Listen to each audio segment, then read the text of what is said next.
Қазына. Баяғыда бір шаруа өмір сүреді. Оның 3 ұлы болады. Шаруа жұмыссыз отыра алмайтын, ертеден кешке дейін қолы босамайтын, еңбекқор жан екен. Ал тепсе темір үзетін қайратты ұлдары жалқау екен. Олар жұмыс істеуге ерінеді. Үй тіршілігінің бәрін әкелерінің мойнына артып қояды. Іші пысқан ұлдары көлеңкеде отырып шемішкі шағуды, одан қалса өзенге барып балық аулауды ғана біліпті. Олардан бір күні көршілері: "Сендердің жұмыс істегендеріңді көрмейміз ғой" деп сұрайды. Бұған ұлдары: "Жұмыстың бәрін әкеміздің өзі істейді. Бізге тиесілі жұмыс жоқ, үйде молшылық, бәрі жеткілікті" дейді екен. Уақыт өте береді. Әкелері қартаяды. Ол енді бұрынғыдай жұмыс жасай алмайды. Ал ұлдары болса еңбек етуге дағдыланбаған. Күтімсіз бау-бақша иесіз қалады. Егіз алқабын арам шөп басып кетеді. Ұлдары мұның бәрін көріп отырса да қолдарының ұшында тигізбейді. Қарт әке бір күні: "Жас кезімде аянбай еңбек еттім. Енді қартайдым, күш-қуатым азайды. Балаларым, сендердің шаруашылықпен айналысатын кездерің келді. Енді өз күндеріңді өздерің көріңдер, үй жұмысын қолдарыңа алыңдар" депті. Бұған ұлдары: "Әлі жұмыс істеп үлгереміз ғой" деп жауап береді. Әкесі ұлдарының сөзіне ештеңе демейді, бірақ жанына қатты батады. Көп ұзамай төсек тартып жатып қалады. Үйге кедейлік кіреді. Бау-бақша қурап, арам шөп басады. Бір күні қарт ұлдарының қасына шақырады. "Балаларым, менің де соңғы сағатым келді. Енді күндерің не болады" дейді. Ұлдары әкесіз қалатындарын біліп, қорқып жылай бастайды.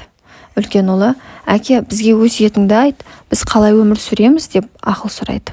Сонда қария былай дейді: "Қоштасар кезде бір құпияны айтайын. Өздерің білесіңдер, біз аналарың екеуміз өмір бойы тыным таппай еңбек еттік. Сөйтіп бір құмыра алтын жинадық. Мен оны тайыздау қазып бақшаның ішіне көмгенмін. Бірақ қай жерге көмгенімді кейін ұмытып қалдым. Соны іздеңдер, егер тапсаңдар, жоқшылық көрмейсіңдер" депті. Қарт қайтыс болады. Әкелерін жерлегеннен кейін үлкен ұл інілеріне былай дейді: "Үйде бір тілім нан да жоқ. Әкеміз мұраға қалдырған қазынаны іздейік" дейді.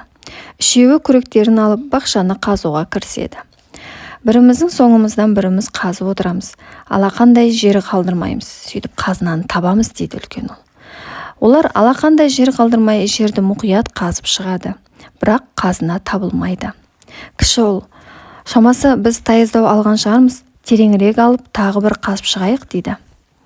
Ағайындылар соған келісіп, алтынды қалайда табу үшін жерді қайта қазады. Бір кезде үлкен ұлдың күрегі қатты бір нәрсеге тиеді.